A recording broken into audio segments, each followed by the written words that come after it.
1598. I said, I don't have to pay no tax on that. He said, oh, not one of you again.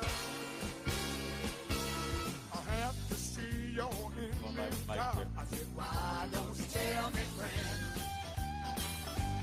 Where's your white man's car? Prove to me that you ain't black. Where's your white man's car? Mr. P, get off my back. I don't have no boy and arrow, but that don't mean I want to attack. Come on.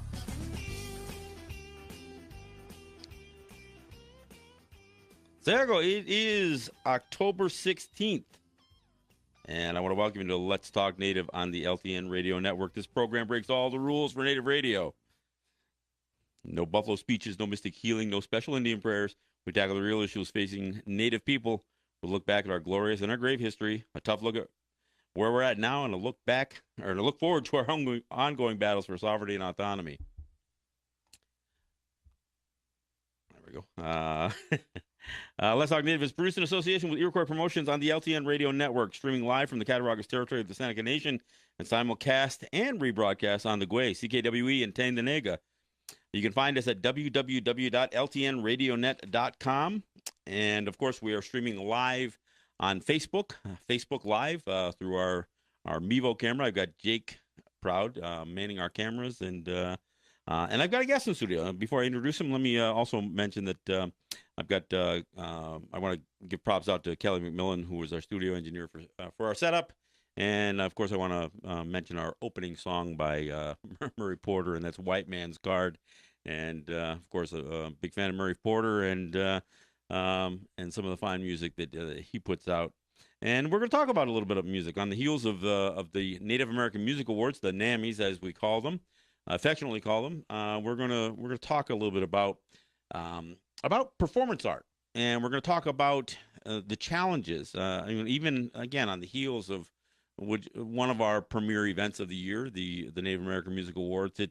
It can't be missed that that Native performers in a variety of the performance art fields, arts fields, have a lot of difficulty in piercing the industry veil, if you will, and having success.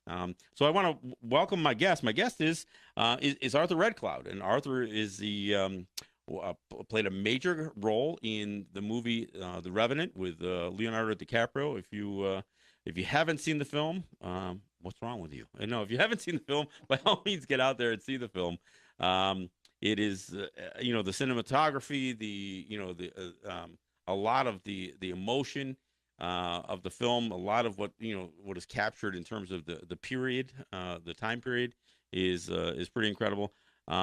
And Arthur plays a major role in the film, especially in helping Leonardo DiCaprio survive a bear attack, essentially, and more. So I want to talk to Arthur about his success in the film, how he got there, what comes next. How do you prepare to even realize the opportunity? And obviously we know with every opportunity there's work and talent involved, but there's also an element of trying to place yourself in the right place at the right time. So we'll talk about that. Now, Arthur is Navajo. No, you played Arthur again. Welcome to Let's Talk Native. I want to thank you for joining me. Thank you for having me here. It's been an honor. Well, first off, one of the reasons you're in town is you were one of the presenters at the NAMMYs, and Yes, that was. what was your general thoughts of that? Quite a big of a huge turn, and just not just an honor, but a supplementary gift of just being in an area where I'm not used to being in, because being in the music business is just as hard as probably being in the film business, but to meet other artists that are natives and to learn more about what's going on in our indigenous warriors who are not only trying to inspire but perspire into something for our people and our young ones, and especially on a level capital of just being a world icon or a world example of who we are, what we are. Well, and it was good because one of the messages I think that came out of the NAMIs pretty strongly was the message to the youth, to try to keep our young people inspired, and of course that's part of what drives, I think, any of us to be successful in the things that we do is that we realize oftentimes that we're making a path that we're hoping others can follow, and perhaps Absolutely. perhaps advance that path farther than those of us who are walking it now can. Oh, absolutely.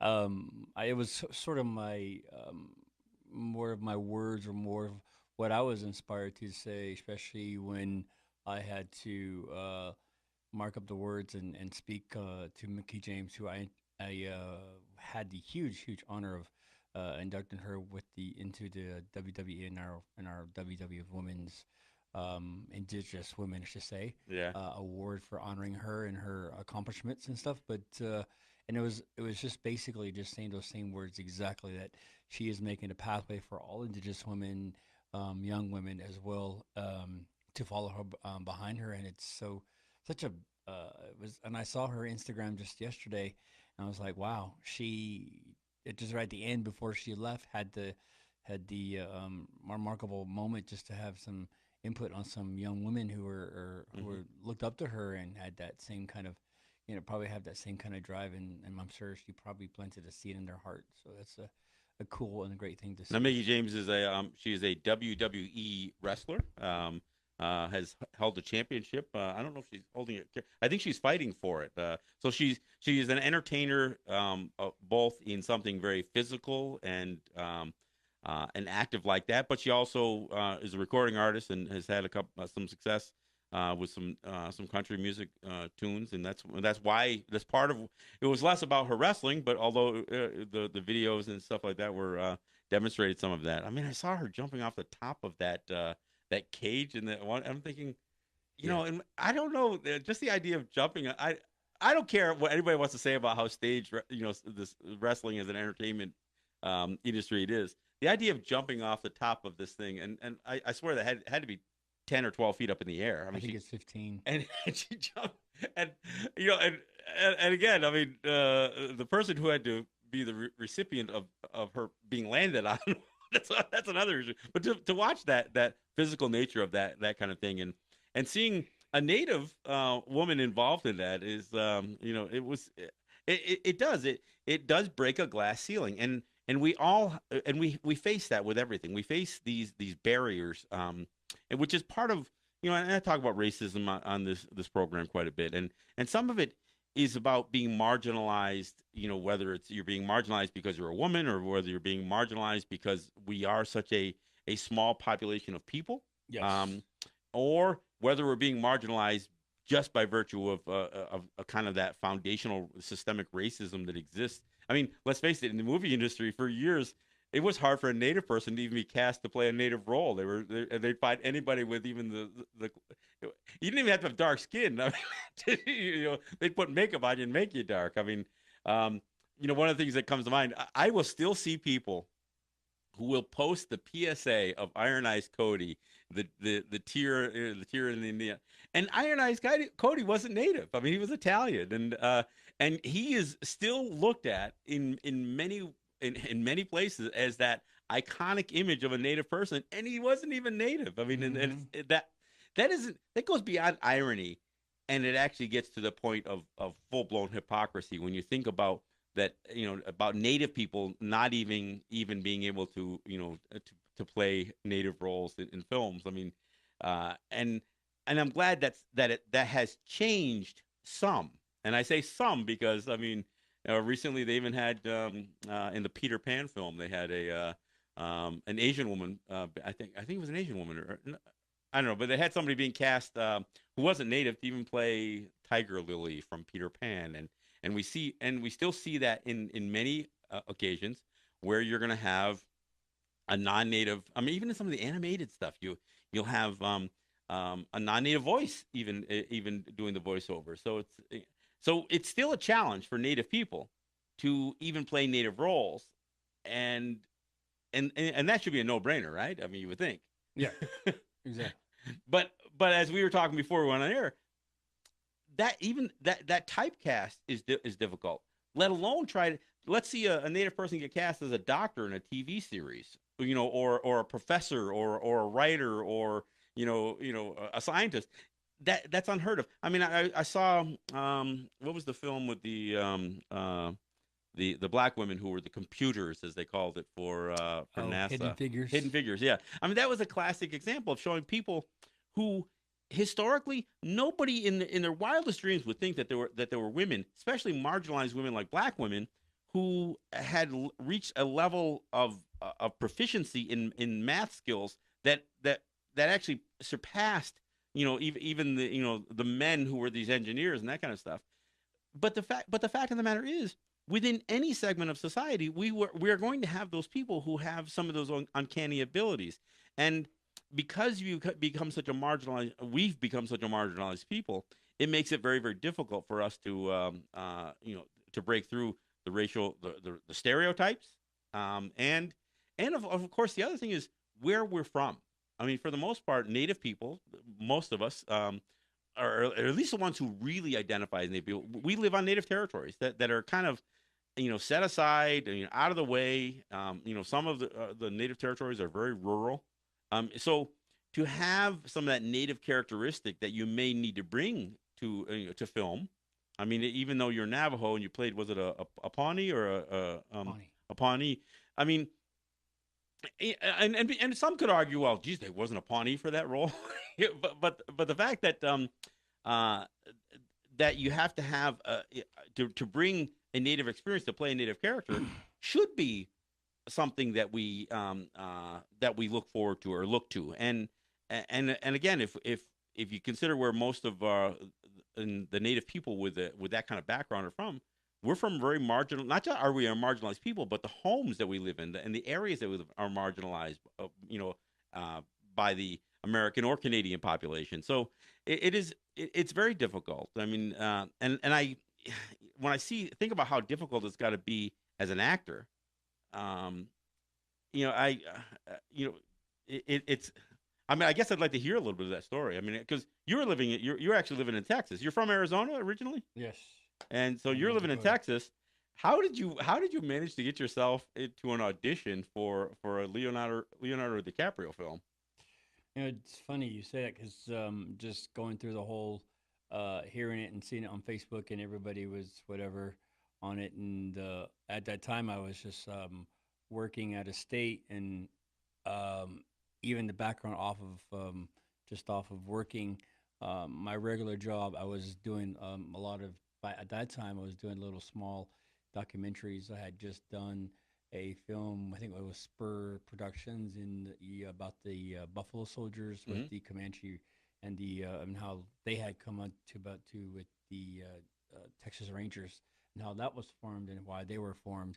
And then just all of a sudden, just taking that notion and driving from Texas to New Mexico just for the audition to just to try to even uh, just get any part in this role. It So is. I mean, they must have had auditions, across the country. I would imagine, not just or Oh yeah. was so they must have done it in many, especially looking for native people. They must have gone to native populations and had these announcements for auditions. And the closest Yes. one to you from Texas was to go out to New Mexico, huh? Yes. Okay, huh?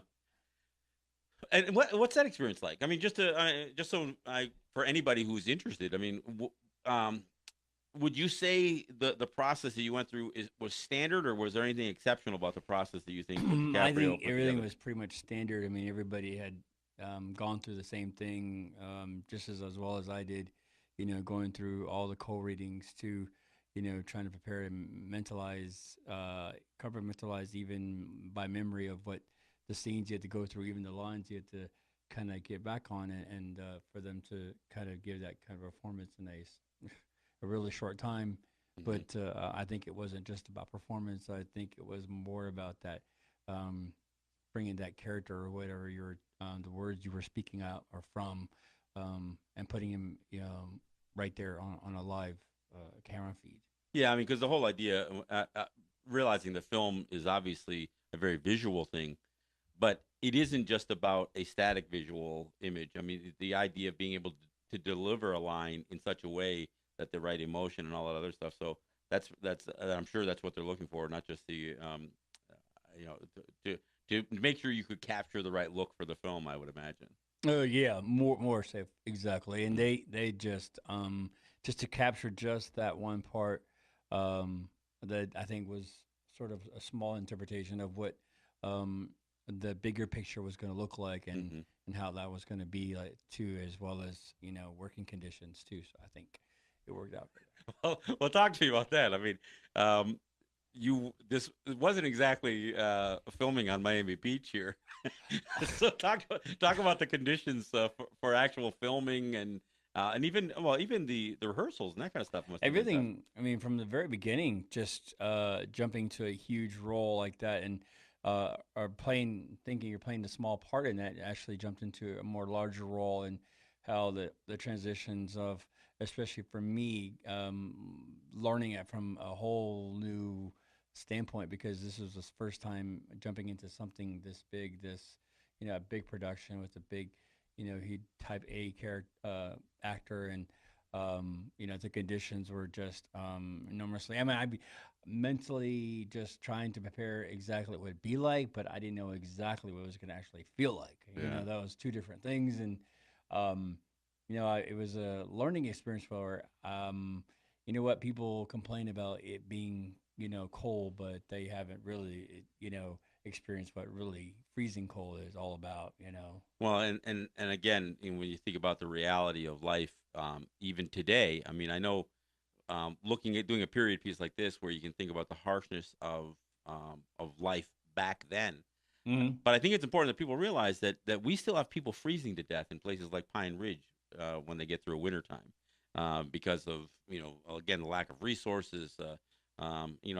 Again that image that I have even over the last few winters. Every time I see something come across my computer screen of some elderly person who froze to death in a trailer on native territory, and um, it just gives you an idea of some of the harshness. I mean, because part of the thing, and I talk about this. I've oftentimes I'll cite someplace like Attawapiskat, which is which came into some notoriety because of some of the conflicts in Canada. Attawapiskat is a native territory in Upper Ontario, and temperatures. It's not uncommon for temperatures to get 40 below zero in places like that, and of course the housing is terrible. The standard of living is pretty deplorable. And what somebody who doesn't know any better would say, well, why would those people live there? Well, the reality is, culturally, historically, we would have migrated away from the coldest climates that we would live, and we'd summer in we'd summer in a warmer climate, or winter in a warmer climate, I should say. um, a place like Attawapiskat would not be a place that we would necessarily have lived year round necessarily, and but that all those migratory patterns, all of that lifestyle was so adversely changed, affected by colonization. So when we you think about the living conditions that many of our people have, especially in some of these harsher climates, and obviously you got to experience some of this in doing this film, you realize that they're building a comfortable life in those climates is part of the challenge of life, and also realizing that it may not have always been a situation where our people would find themselves. Even in the character you played, you played a character that essentially was out of his own element. I mean, he was essentially abandoned. He was ostracized, and that's how in the movie, you and Leonardo DiCaprio's character Glass come to know each other, right? Yes. and Yes. and of course, and that need, that I guess what the film kind of captures is the idea that even somebody injured, or people who are handicapped, um, uh, can support each other and help them through a very, very difficult time. And I think if there's one thing the film captures in that segment of the film, is not only obviously it looks like a one-way street. Your character is helping the DiCaprio character, but obviously there's just something fulfilling about doing that also for a person who that your character was struggling with some issues as well. So, and I it wasn't missed on me, but I wonder if the average person who, I would hope everybody captures that and gets that out of the film. Oh, I think so. Yeah. I think so, and I think things you bring up a really good question, and this question was brought to me by one of the school teachers on the Six Nations Reserve up in Canada. I think it was near here, Hamilton. Hmm. He said he asked this question: "Who was really the revenant?" You know, and it just took me, it just struck me really deep, and I was like, wow, that's a really good question because I never had a question like that before, and how many times I've seen it, and exactly the experience, the whole, because everybody would have said Leo was, because coming back from the dead and whatever, Hmm. whatnot, but you go and think, intellectually, yeah, that's a most common answer, but hypothetically, I'm like, every time his wife came back, you know, Hmm. and it was from either what he was going through or what she was going through. So, who was really the revenant? Was it him or his wife? And I'm like, oh man, that. Mean I'm still chewing on that today. So, Well, and there was a lot of I guess I mean one of the films the film did demonstrate so many struggles that all become interwoven, I guess, and I think that I guess that would invite such a question, I guess, when you think about the individual personal struggles, both emotional, physical, and all that other stuff, and then of course, you know, the idea of clashes of culture and the racism and of course they wouldn't even have called it racism then, but the idea of um, even within the clashes of native cultures, not just the clashes between the French and the British and or whoever else. I mean,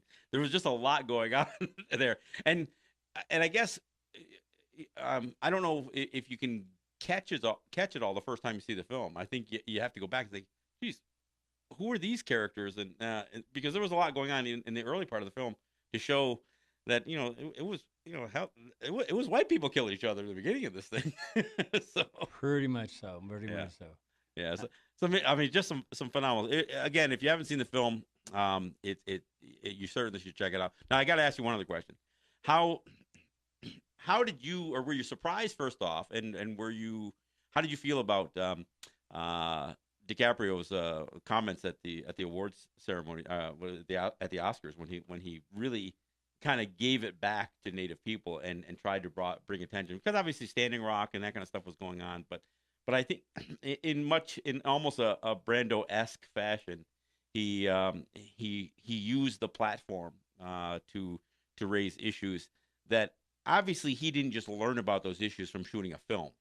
He must have sunk himself in, and I know there were several accounts of him getting involved in some of the environmental fight, both on the tar sands oil stuff and Keystone XL pipeline and all of that. But I mean, what was your sense? I mean, were you surprised that he used the platform? Oh yeah, no. Well, actually, surprised that he actually used the platform. No, because after getting to know him, not just on a personal but a spiritual, it's been such a humbling thing to see. And he's everybody asks me how he is, and I tell him he's just down to earth, just like you and me. He just cares very intensely, and I think a lot more than some of our people who, I mean, other than those water protectors that are out there at Standing Rock, yes, but to be completely submerged in all the environmentalist issues that we got going on, and you know, just taking that to a whole different level and a direction, and opening up stuff that just keeps getting put down, and you know, everything that's going on with our weather and everything. Climate change, sure, Climate yeah, yeah. change. I think he's just keeping everything, that perspective, more wide open. Because I think everybody is just so either like duckling it, or they're just putting it off, or they just have an unbelief that it actually even does exist at all. I mean, it's Well, and, like, and a lot of this stuff is, I mean, one of the things we can't ever get away from is that very little of the strife that we have gone through as Native people, and I know we spent some time before the show showing you a documentary in the Doctrine of Christian Discovery. yeah. It's policy driven. I mean, there's politics behind all this stuff, and even Oh, very much so. DiCaprio's comments at the Oscars was to raise the awareness, and of course, now you've got Donald Trump as the president of the United States, who is breaking all kinds of norms and dangerously so. and being a climate denier and actually a climate change denier, and some of his policies and everything from the Interior Department to to the Paris Accord to the Iran nuclear deal. I mean, there's so many areas that people can be frightened about, um, and and I think waking people up, and that's why I do applaud not just the role that Leonardo DiCaprio has played in using his Oscar platform, but I've also seen him in places like the Climate March and other places that uh, that he has weighed in on. I just think we have to um, raise attention that we as people have a role in addressing these issues, and I think that's one of the things that when he used that platform at the Oscars, I mean, I think he made it very clear that that this is man's doing, and the circumstance that Native people and others, people of color find themselves in, are really there's a cause for it, and that there has to be social justice is a pursuit that we all have to be engaged in. Oh, very much so. Very much so. Especially in seeing it there, I couldn't have picked, or he couldn't have picked a more better place and time to actually, just say what he needed to say. That was very, very dear to his heart. Well, and you're right. The film, although the film itself is not as much of a political piece. The idea of showing, I think showing, that period of history and colonization and all that other stuff, and then using the platform and his interaction with Native people, being in the midst of Native people. I think part of part of what has been documented in by the media during the filming that he took time out to participate in a few of these events. Oh yeah, I mean, just even filming on, just with even our rehearsals to the segments, the scenes that they were shooting, I think the whole time we were there, it was all climate change because, lighting to the way the environment changed, just even with, a couple miles per hour of the wind, we Hmm. changed the whole scenery of the scene The of the landscape, set, yeah, sure, and yeah, yeah. so that in itself would, and then switching from where we were at in Canada to Argentina just to find snow. I mean, I think, like I said, the whole thing was all I about didn't. So you climate guys change. actually had to change locations just so you could move to where the weather fit your need. Well, not just say it fit the need, but where the scenery was just like untouchable, just Yeah. like it Oh, yeah. was Pristine, for pristine. Yeah, pretty yeah. much just like it was in all the Wow. other scenes too as Hmm. well. So Wow. it just changes, like, with just in minutes or even days. Hmm. Well, have you seen? I guess a film that comes to mind right now is when it's in the theaters. Have you seen Wind River? Yes. And obviously, women missing and murdered Indigenous women is an issue that again it's a man-made issue, and I think bringing attention to it and talking about the difficulties and everything from jurisdictions and bureaucracies and all that other stuff. The film doesn't catch it all, but at least it pierces it. It begins the conversation. So I was pleased to see that film come out, and even though they kind of had to do some additional text at the end of the film to kind of inform people about why it's so confusing. I think again another important film. I think it does capture some of the incredible scenery, but also the isolation, I guess that is involved in native life for so many people. I mean, it was a good film, and I was glad to see that it was done. Look, we're at the bottom of the hour, so we'll take a break here with a song. We'll do a little bit of how with some Buffy Sainte Marie.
Blame the fates, blame the Jews or your sister Kate.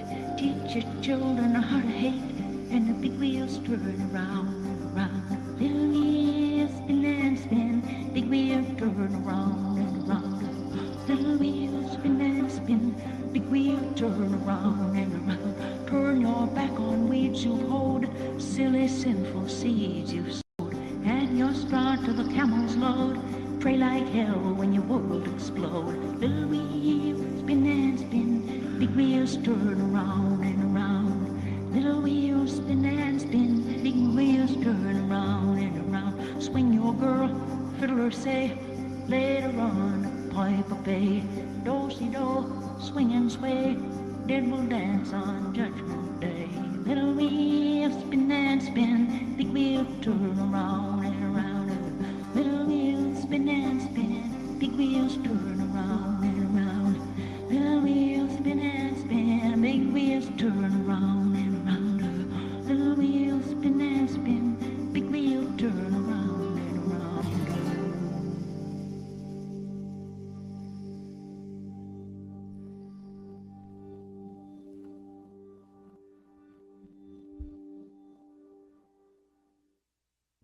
All right, thanks for coming back. This is John Kane. This is Let's Talk. I've got Arthur Red Cloud in studio, but before we get back on topic, let me give a shout out to my sponsors, to Ross and Holly John and the RJE family of businesses, Eric White and ERW Enterprises. Good friends like Ed Schindler, and Cynthia Trice and Scott Snyder, Neville Spring, Sugar Montour, and of course I want to throw Seneca Nation into that bunch for supporting the program and the work that I do here on radio and of course across the internet. I want to thank many others who have helped this program to continue to educate, entertain, and inform for the last 7 years. I thank all of you for joining in the fight and doing your part, including those who have helped, who don't necessarily step up today, but did, especially during those years that I was paying so much for access to commercial radio. And of course, we've built our own studio here, and so this is where we get the chance to broadcast from. And of course, the support that I get here helps me make the trip and do the shows that I do in New York City on WBAI. So again, all of that support helps, and I thank all of you who have helped, who are helping, and who maybe will help. So I also want to thank Unity Stream and Apache Radio Net for providing our streaming, and I also want to thank CKWE for both the simulcast and the rebroadcast of the program, as well as Netroots Radio, Real People's Media, and Indigenous Resistance Radio for carrying Let's Talk Native on their networks. I also want to thank all of you who share the program, and whether you share the audio and the sending the links out, or whether you do a simple basic share on Facebook. I know my wife is usually diligently goes through and posts the program on a bunch of group pages, and many of you share the program as well, both as the live feed and after the fact. And of course, beyond doing the live feed on Facebook, we also produce this show into a YouTube video. Jake Proud does that work, and he puts the program up on our YouTube channel, which is Let's Talk Native TV. We also shoot other videos, short videos, to address specific issues, and that's allowed me to have a platform to offer a Native perspective on everything from racism and so many of the other issues that we face, including the battles that we've had with New York State over their squeezing of our industries, of our businesses. So it's really an opportunity for us to get a message out there and do it in a format that isn't an hour or 2 hours, but maybe a 5-minute or a 10-minute video. So again, look for those. We usually put one out about one a week, and we'll probably do another one this week. My show in New York for the rest of the month is preempted because of fund drives, but I'm still going to do the show anyway. I'm going to do it here out of my own studio instead of making the trip to New York. So we'll be doing the Facebook live feed. I got a new banner we're gonna show off in our studio. So when you watch us on Thursday from 10 till noon, you'll get a chance to see what our new banner or backdrop will be, even when we go back to New York. So we'll still be doing that show, of course, on Thursday from 10 till noon. And, of course, we do this program every Monday and every Friday from 9 to 10 p.m. And, of course, the shows are available on Facebook and So you can check it out anytime. You don't necessarily have to watch it live. But what I will say is, if you do check it out on Facebook, by all means, add a comment. Throw a comment in there, a criticism, a suggestion. An attaboy, whatever it's got to be. And your comments, if I don't get a chance to get to them live while we're on air, I certainly look at them, and they do contribute to it do contribute to the conversation later on. We'll always add something into the mix later on. So look, again, my guest is Arthur Red Cloud, and we talked a little bit about film. I got a comment here. Ask him if he's received any kind of well, yeah. In fact, that was my wife offering a comment here. She wondered if have what has your experience been, especially now being thrown into the limelight? Have you met any negativity? It's easy for people to praise the work that you've done, but either in your run up to trying to have success in film, has being a native has it been thrown at you a few times? I mean, what has been your experience, or have you dodged that bullet? I mean, I think I get your question. Have I? And I just want to say racism, flat out racism. But I mean, I know we all. I mean, trust me, I know that I throw myself out there because I take a position on a lot of stuff, everything from standing with or kneeling with Colin Kaepernick to standing with Standing Rock, where there are a lot of haters out there. So, have you faced any of that, and have you had any direct experience with any of that? Just as far as the just being where I am today, you mean? Well, I just or just the roles even getting to where you are at now. What has been your experience with racism or having any kind of negative comments hurled at you for being Native or because you're Native? I mean, we've all experienced go back to the reservation kind of thing. But I mean, in the path that you're on, I mean, what has been your experience in that regard? I think it's just getting more harder but still being typecasted as the Native. There's only been like maybe 3 auditions that, of course, it called for a Native, but they were like principal roles or doctor roles, or I think I even had one for I think it was a lawyer, and they were still calling it for it to be Native, but what the encouraging thing was, like, at least it was something other than just being the stoic Indian, whatever, and one of them was such a huge blessing because it was actually a co-lead role, but which was the lawyer, and I was like, but it was still deemed casted as a Native American role, and like, well, when are we going to actually play something other than just the Native role? So yeah. But I mean, that's basically probably the only negativity, other than just always having that. But have you like, in terms of the public, have you faced any commentary about again, as you've obviously the Revenant came out, it's a couple of years ago now. 15, yes. Yeah, so it's had 16. A chance to be seen, and 17. You obviously must have received some pretty good praise from people who have come to know you from the film. Of course. And yes. But have you received any story and any interactions that just make you scratch your head, like, where did that come from? No, not really. All actually, right, good, no, good. I haven't. I've been luckily and blessed enough not to actually, experience that. But for the most part, I think it's just that expectation of once you've gotten that platform of having that impact, they always want you to have that same impact, on every audition, whatever. But a lot of the people that I've come into contact with that I did or didn't know, a lot of them, they were, especially the tribes that I represented, the Pawnee, and a lot of them were just grateful that I did an amazing job. And, and I told them, I said, well, I had a good teacher, and it was because of him that Adrian, Standing Horse Chief, that I actually had the correct, but the old way of doing it the way they did, back then. So it was okay. Now I've got to ask you the other obvious question because, well, maybe it's not so obvious, but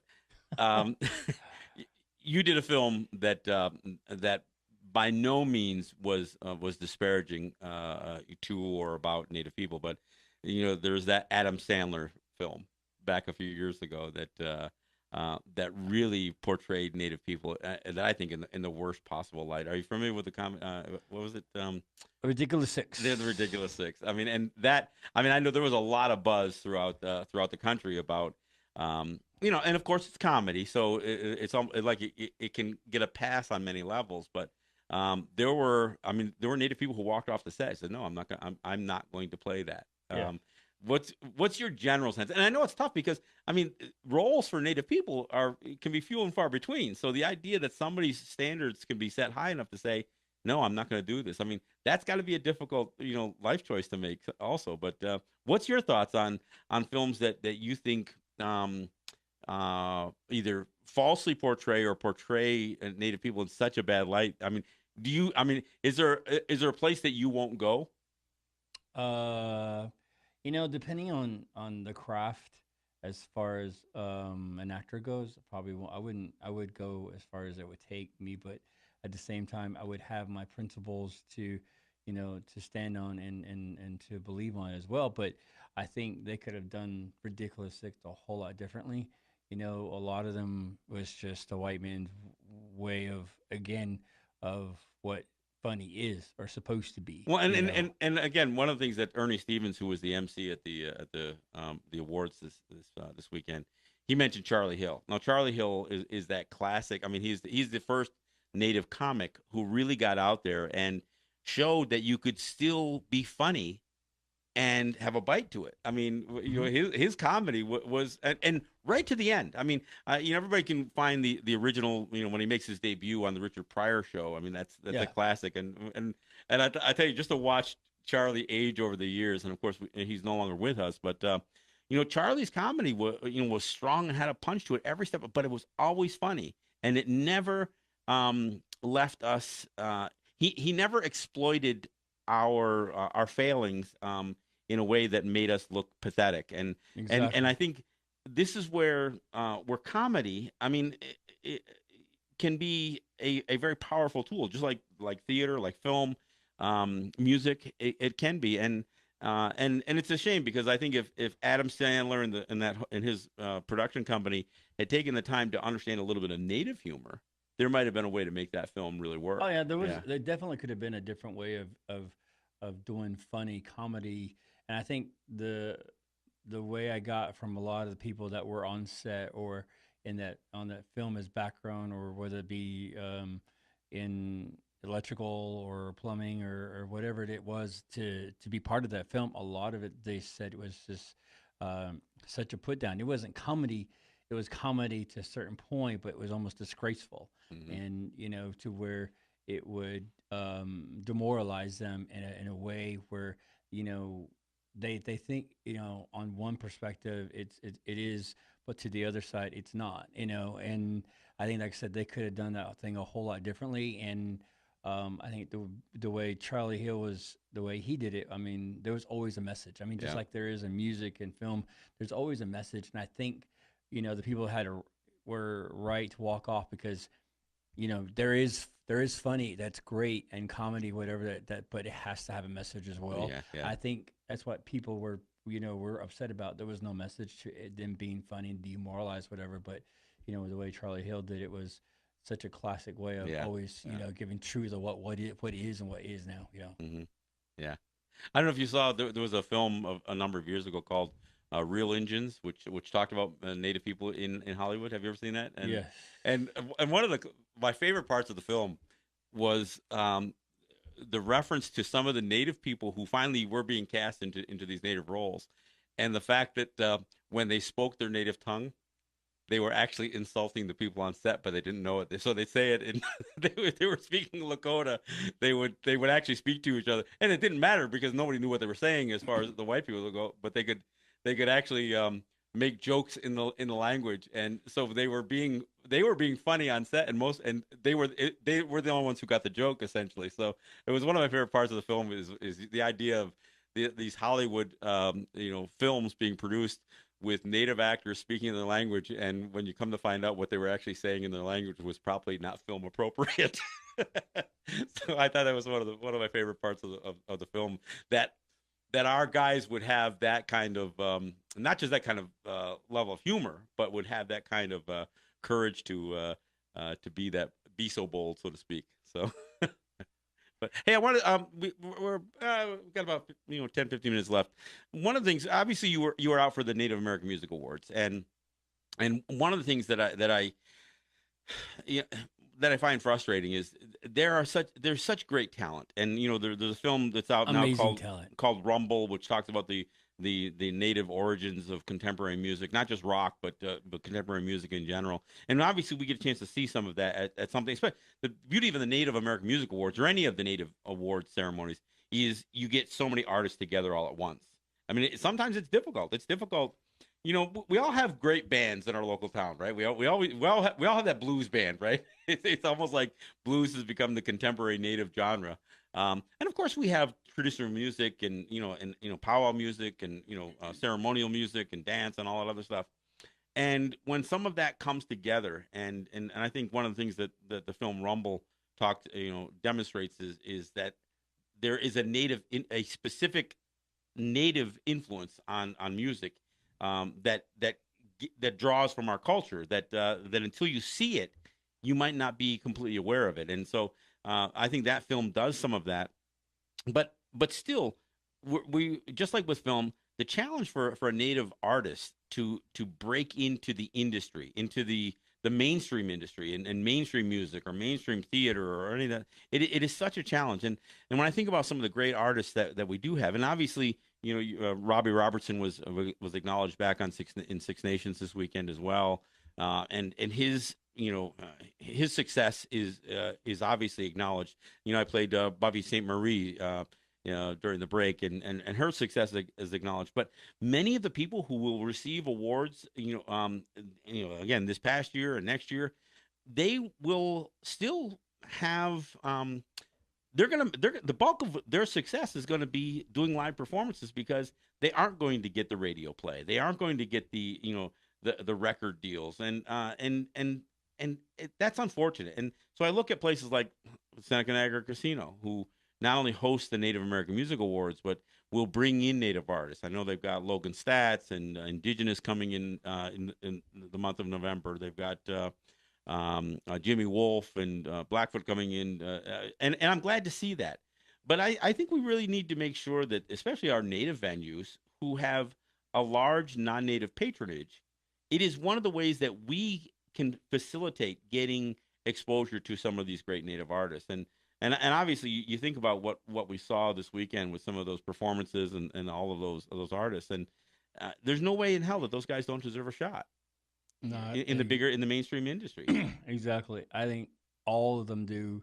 I mean, just meeting phenomenal people and artists such as Mike and Funny Bone, who made it on another huge world America's Got Talent, America's Talent, whatever show. I think they, as well as even Nako, deserve to be up there just as anybody of those artists from Northern Cree to.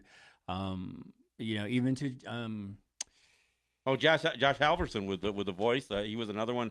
Yeah, but the thing is, when you look at those platforms, like American Idol. I mean, I played Charlie Lowry. In fact, I don't know if I played her on this program, but I played her in the pre-show, Dark Water Rising.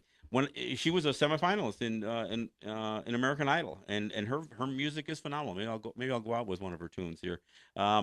So, and again, you got Josh Halverson from the Voice, and again Mike and Funny Bone. These guys, when they get a chance to perform straight up in a competition, they hold up, and not only do they, I mean they persevere.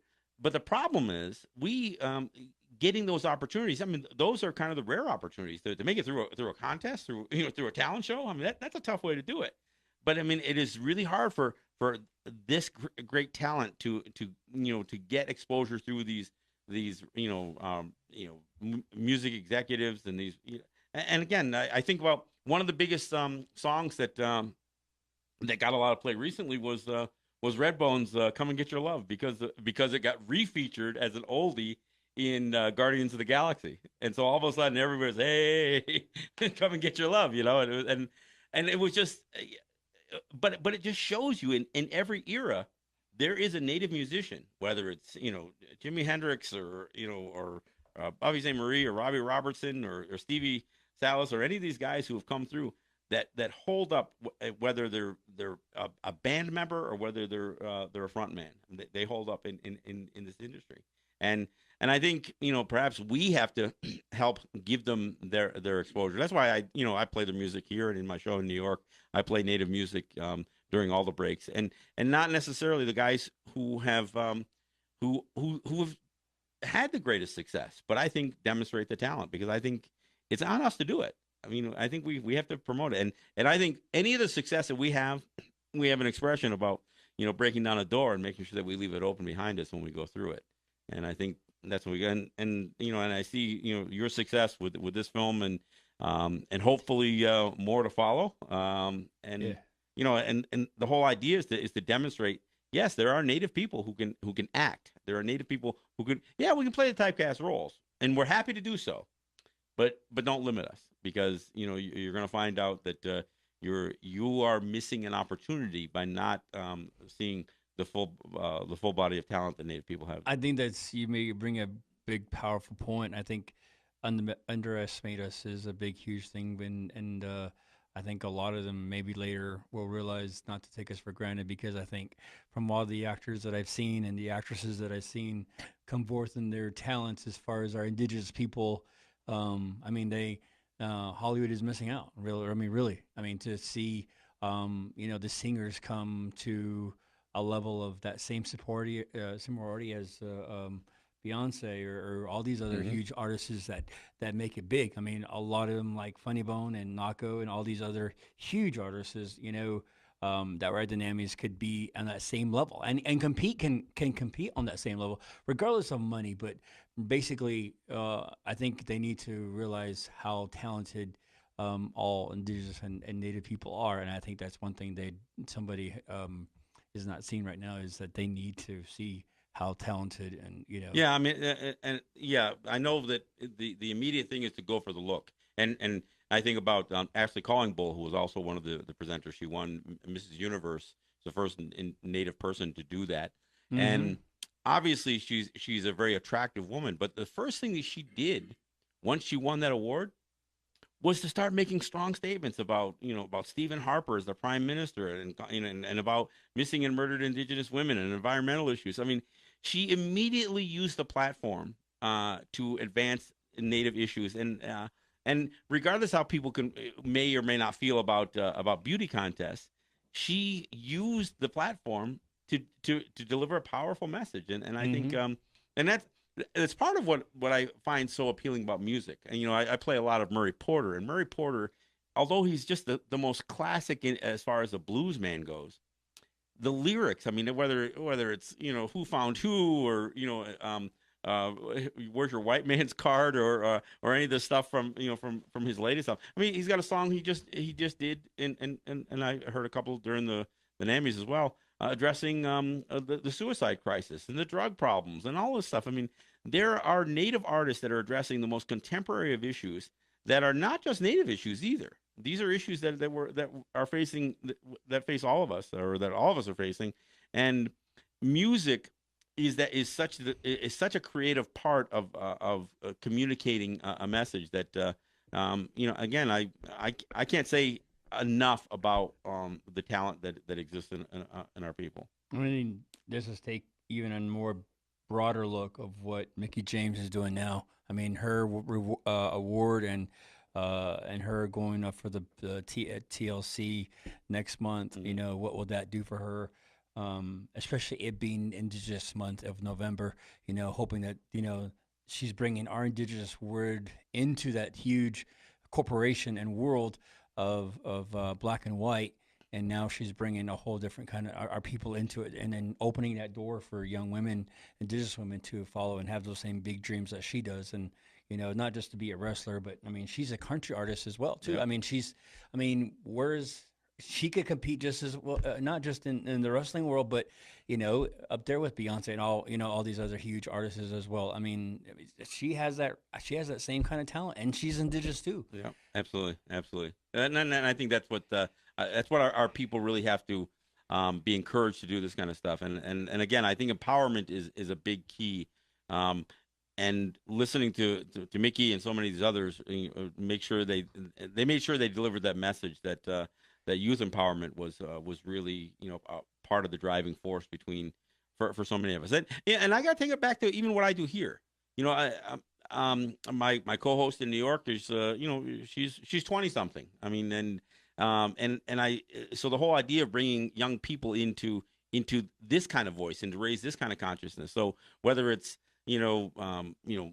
public speaking or the media or entertainment, again, the world is wide open for us. And I think if you look at where we're at with our own people and the resources that we do have in our territories, I think we have to do all that we can to encourage it to happen.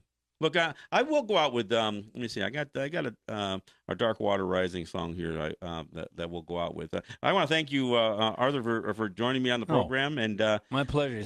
We're clearly going to follow your career with much scrutiny and much hope. So we look forward to seeing you stay busy. Oh yeah, absolutely. Thank you for letting me be here. This was so much fun, just to be here. Welcome to Seneca Nation. Oh, absolutely. Thank you. I know you've had Ross John be your host today, so he'll get your head spinning. Very much so, and it's already been spinning since 8:00 this morning. So all things are good. All right. Well, again, thanks for joining us here, and I hope you enjoyed your stay with us while you were in town. Here's Charlie Lowry in Dark Water Rising.